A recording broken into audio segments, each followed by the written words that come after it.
Hello friends, आज हम लोग देखेंगे इस नए क्लास में माइकोप्लाज्मा। इसके पहले की क्लास में आपने पढ़ा था वायरस को और कुछ वायरस भी छोटे अणु जैसे वायराइड्स, प्रियॉन्स।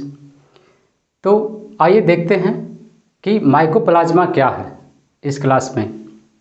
चलिए शुरू करते हैं। तो वायरस जो है वो एक निर्जीव और सजीव के बीच का कड़ी था, दोनों के बीच का एक कड़ी था वायरस। उन्हें ना तो आप पूरी तरह से निर्जीव कह सकते हैं और न ही सजीव कह सकते हैं। ठीक उसी प्रकार जो वायराइड्स थे और प्रियॉन्स थे वो भी एक अणु था प्रोटीन का। तो यहाँ पे देखेंगे माइकोप्लाज्मा को, जिन्हें सबसे छोटा जीवित कोशिका, सबसे छोटी जीवित कोशिका कहा जाता है, यानी पृथ्वी का पहला जीव इसे मान सकते हैं। आइए देखते हैं। तो जो माइकोप्लाज्मा होते हैं वो वायरस से बड़े होते हैं, वायरस से बड़े होते हैं और ये जो है जीवाणु से छोटे होते हैं, यानी दोनों के बीच का कड़ी कह सकते हैं, दोनों के बीच का जीव है ये। वायरस से बड़ा और बैक्टीरिया से छोटा होता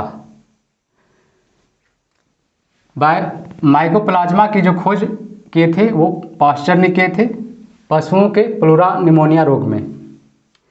पशुओं में होने वाले प्लूरा निमोनिया रोग का जब अध्ययन कर रहे थे पास्चर, तो उस समय माइकोप्लाज्मा की खोज किए थे।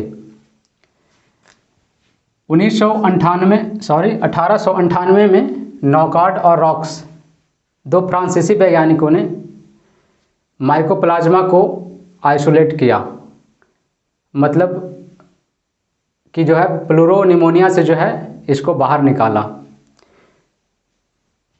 कभी कभी जो है कुछ किताबें जो है नॉकार्ड और रॉक्स को माइकोप्लाज्मा के खोजकर्ता कहते हैं, और कहीं भी कभी जो है कुछ पुस्तक जो है पास्चर को इसके खोजकर्ता बताते हैं। तो आप देख लीजिएगा ऑप्शन में, अगर कभी ऐसा क्वेश्चन आ जाए कि माइकोप्लाज्मा की खोज किसने किया, तो यदि आपको नॉकार्ड और रॉक्स मिलते हैं तो आप इन्हें मारिएगा, अन्यथा पास्चर ऑप्शन में है तो फिर उन्हें मारिएगा। माइकोप्लाज्मा के अब हम बनावट की बात करेंगे। माइकोप्लाज्मा में तो देखते हैं, माइकोप्लाज्मा जो है एक, इनकी आकृति जो होते हैं वो अंडाकार होते हैं। माइकोप्लाज्मा की आकृति अंडाकार होते हैं, लगभग इस तरह से। और इसके अंदर में जो होते हैं वो होते हैं डीएनए और आरएनए, दोनों पाए जाते हैं इसमें। आपने वायरस में देखा था कि उनमें केवल या तो डीएनए पाया जाएगा या केवल आरएनए पाया जाएगा, लेकिन माइकोप्लाज्मा में डीएनए और आरएनए दोनों पाए जाते हैं। साथ ही इसके अंदर का जो एरिया है उसको कोशिका द्रव कहते हैं। कोशिका द्रव में ही जो है डीएनए और आरएनए बिखरे हुए रहते हैं।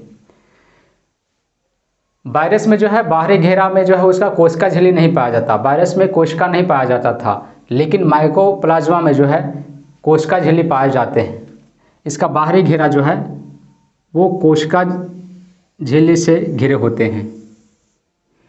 इनके कोशिका झिल्ली जो होते हैं वो लिपोप्रोटीन के बने होते हैं।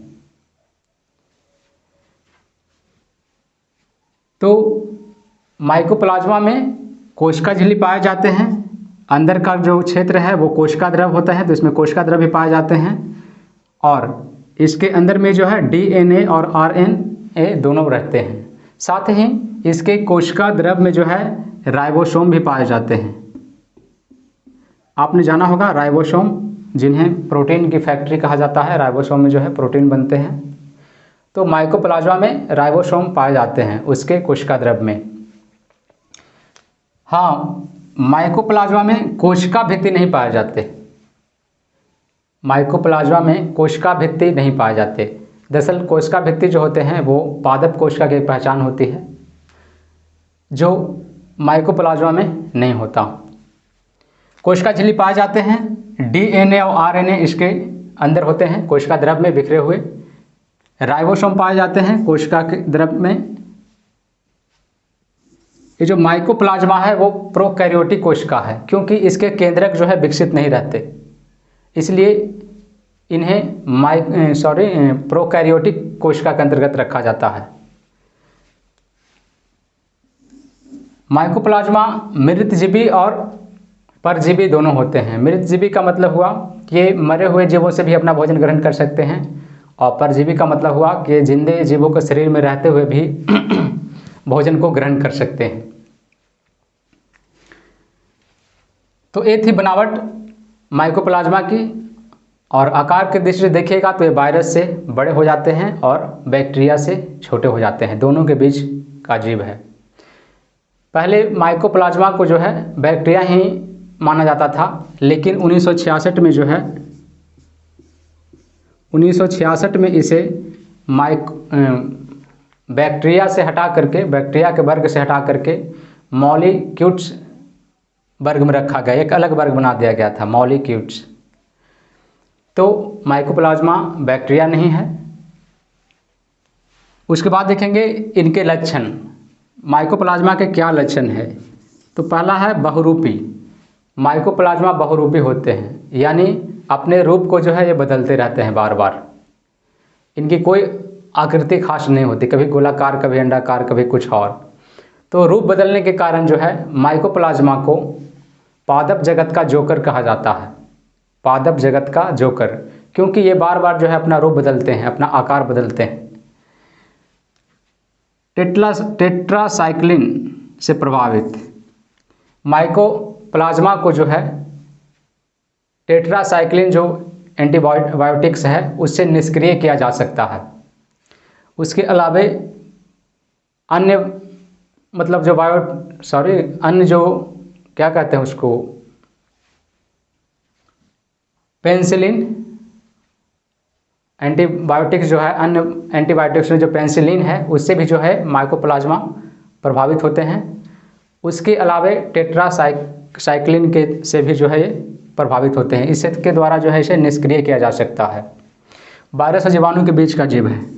हमने बताया कि जो माइकोप्लाज्मा है वो वायरस और जीवाणु दोनों के बीच का है, जीवाणु से छोटे होते हैं, वायरस से बड़े होते हैं। संक्रमण, माइकोप्लाज्मा जो है संक्रमित भी करता है जीवों को, ये पौधे और जंतु दोनों को संक्रमित करते हैं, दोनों में जो है बीमारियां उत्पन्न करते हैं। सबसे छोटी जीवित कोशिका, माइकोप्लाज्मा को सबसे छोटी जीवित कोशिका माना जाता है। आपको पता होगा कि सबसे बड़ी कोशिका शुतुरमुर्ग कांडा है और सबसे छोटी कोशिका जो है वो माइकोप्लाज्मा है। तो माइकोप्लाज्मा के बारे में आपने देखा कि खोज पॉस्चर ने किया, वियुक्त यानी आइसोलेट जो है, यानी उन्हें बाहर निकाला नॉकआउट और रॉक्स नामक वैज्ञानिक ने 1898 में। इनकी खोज जो हुआ था पशुओं में होने वाले रोग प्लूरा निमोनिया के तहत हुआ था, जब पॉस्चर जो है अध्ययन कर रहे थे प्लूरा निमोनिया रोग का, तो उसी समय किए थे। और इसी रोग से जो है रॉक्स और नॉकआउट ने जो है माइकोप्लाज्मा को बाहर भी निकाला था। तो अगर हम वायरस और माइकोप्लाज्मा के बीच तुलना करें तो वायरस में जो है कोशिका झिल्ली नहीं होता, कोशिका भित्ति नहीं होता। माइकोप्लाज्मा में कोशिका भित्ति नहीं होता पर कोशिका झिल्ली होती है। माइकोप्लाज्मा एक जीवित कोशिका है और जो वायरस था वो जीवित भी कह सकते हैं और उसे निर्जीव भी कह सकते हैं, तो दोनों गुण थे। तो एक कुछ जानकारियां थी माइकोप्लाज्मा के बारे में। अच्छा, माइकोप्लाज्मा जो है कई तरह के रोग उत्पन्न करते हैं। पशुओं में जो है प्लूरो निमोनिया का रोग उत्पन्न करते हैं, भेड़ और बकरियों में जो है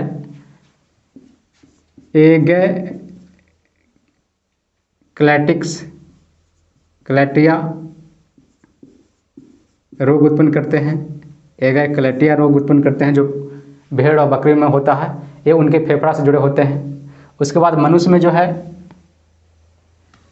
एम निमोनिया पाया जाता है, माइकोप्लाज्मा निमोनिया, जो श्वसन तंत्र से जुड़ा हुआ है। उसके अलावे पौधों में भी जो है माइकोप्लाज्मा के द्वारा जो है रोग होते हैं। जैसे बैगन में होता है लघुपर्ण, यानी उनकी पत्तियां जो है छोटी हो जाती है, लघुपर्ण। उसके अलावे बैगन के अलावे जो है गन्ना में भी रोग होता है इससे, धारी रोग जिसे कहते हैं, धारी रोग। तो इनसे होने वाले सारे रोगों का इलाज होता है टेट्रासाइक्लिन द्वारा, क्योंकि टेट्रासाइक्लिन जो ऐसा एंटीबायोटिक है जो माइकोप्लाज्मा को निष्क्रिय कर सकता है। तो जितने भी रोग होते हैं माइकोप्लाज्मा के द्वारा, उसका इलाज जो होते हैं वो टेट्रासाइक्लिन के द्वारा होता है। तो हमने लगभग सारे चीज़ बता दिया माइकोप्लाज्मा के बारे में। उसके बाद हम लोग देखेंगे माइकोप्लाज्मा के बाद अगला जो मेरा क्लास होगा वो बैक्टीरिया पर होगा, जीवाणु पर। तो मेरा जो स्टडी चल रहा है वो क्रम से चल रहा है, लगातार चल रहा है। आपने देखा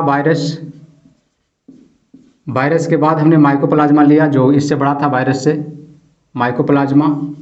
और माइकोप्लाज्मा से फिर हम स्टडी करेंगे जीवाणु को जो माइकोप्लाज्मा से बड़ा होगा। और उत्पत्ति की दृष्टि से बात करें तो सबसे पहले तो वायरस से उत्पत्ति हुआ था वायरस का। उसके बाद इसमें कुछ जीवों का अंश था, कुछ निर्जीवों का, तो पूरी तरह से जीव नहीं माना गया। लेकिन जो पहला जीव था पूरी तरह से वो था माइकोप्लाज्मा। जो शुरू के वर्षों में जो है माइकोप्लाज्मा को बैक्टीरिया ही माना जाता था, जीवाणु माना जाता था।